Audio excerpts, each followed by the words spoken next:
I'm Maria, and if you're new here, I help curious and open-minded people develop their spiritual toolkits. So for today's topic, I wanted to talk about shadow work, why it's important, how it fits into the spiritual context, what it's used for, how to do it, and what you can gain. Shadow work is the process of making conscious parts of ourselves that have been hidden or denied, parts of ourselves that we run from, that we don't accept, that we think are undesirable, but that actually exist within us.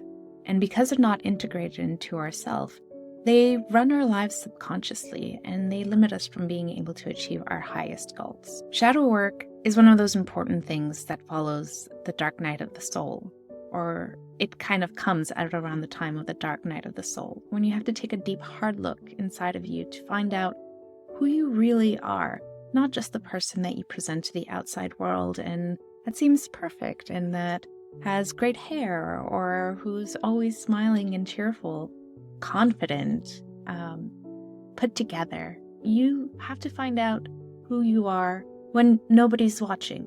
Who is that person? Is that person riddled with insecurities? Are you envious? Do you have trouble trusting people? Do you tend to lie to yourself and to others because facing the truth is difficult?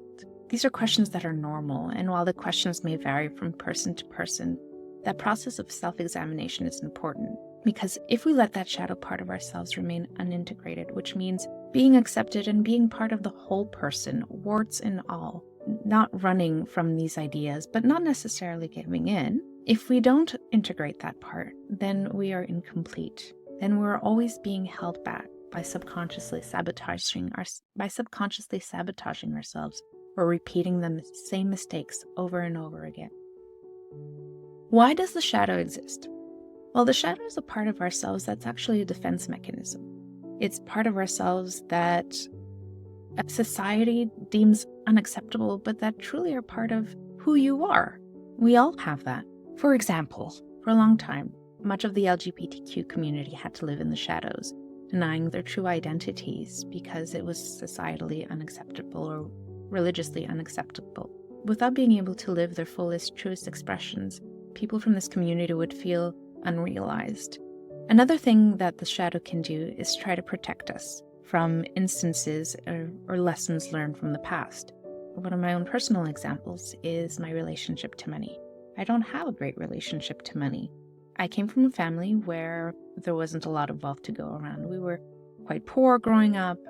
My mom did her best to put meals on the table, but we didn't have clothes or shoes. Everything was a hand-me-down. And sometimes we weren't sufficiently dressed for the winter because when I'd lose my gloves, there was no money to buy a new pair. And so, having grown up in that context, I come from a scarcity mindset. Not just that, but my father and my mother also came from very poor contexts in the middle of a civil war. Back when they grew up in Europe, my father was poor, and because of that, he developed a negative relationship with money. He was envious of others who had it, of their power, of their prestige, and he dismissed them. He dismissed and shunned them out of jealousy. I know that I have a hard time talking about my financial success with my parents, because I know that if I tell my father about my progress, my fear is that he would reject me as somebody who is achieving my goals. From my mother's side, she too grew up in poverty, one of several children, and a caretaker for her family who had to sacrifice a lot. Knowing her sacrifices and how little she had, I know she would be incredibly happy for me knowing about my successes, but my fear is saddening her, making her sad by reflecting on the life she didn't have and the opportunities she missed out on. Because of these shadows, I don't have the most open relationship with my parents when it comes to discussing certain topics. And because of that, I also have subconscious reactions when it comes to managing my money, acquiring money, worrying about having enough, and also resistance to seeking abundance. Almost as though it's a negative thing. And subconsciously through the law of attraction, I'm probably repelling it, as are many people in this situation. Your shadows may be different.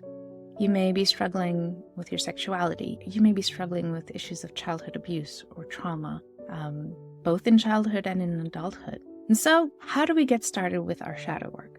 Well, everybody has their own process, but typically you would sit down at a table, grab something that brings you comfort, like a beautiful pen or a brand new notebook that you're dedicating to your shadow work session. Light a candle, maybe play some ambient music. Whatever allows you to enter that deep, thoughtful state where you can really ponder these questions and give them the time and attention that they need. Some questions you might ask are, who am I when no one's watching? What do my actions reveal about my true priorities? What situations do I avoid? And who are the people that rub me the wrong way? And could there be aspects of them that I'm actually rejecting in myself?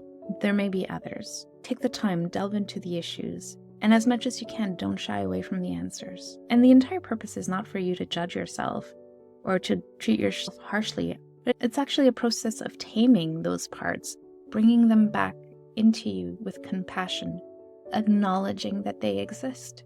And if they serve you, then you can welcome them back in exactly as they are.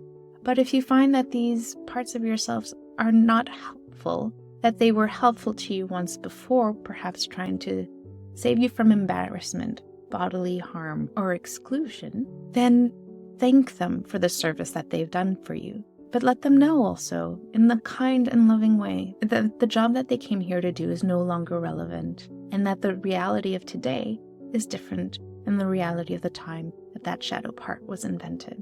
And so, kindly, compassionately, reassign it a new job, because that part is always going to be there. Perhaps instead of warning you and creating fear in your heart every time you try to call a difficult relative, perhaps that part can be reassigned the role of cheerleader, encouraging you to hold your boundaries, but to communicate openly and freely. Now, what does this have to do with spirituality?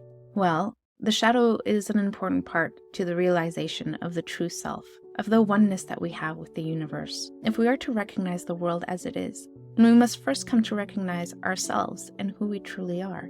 If we don't do that, we continue to live in the world of Maya, as yogic philosophy would put it, the world of illusion. To strip away those illusions, we have to take a good, hard look at ourselves. Once we can see who we truly are, once we can love ourselves exactly as we are, once we can take ownership and accountability for all the parts that exist within us, then we can start ascending and delving deeper into our spiritual awakening. I hope this discussion was helpful to you. If you've done shadow work or have questions about it, please feel free to leave me a comment down below. And as always, please like, subscribe, share this with somebody you think might benefit. It really helps a little channel like mine grow and develop a community of like-minded people who like to talk about the same weird stuff. Thank you. Peace and blessings.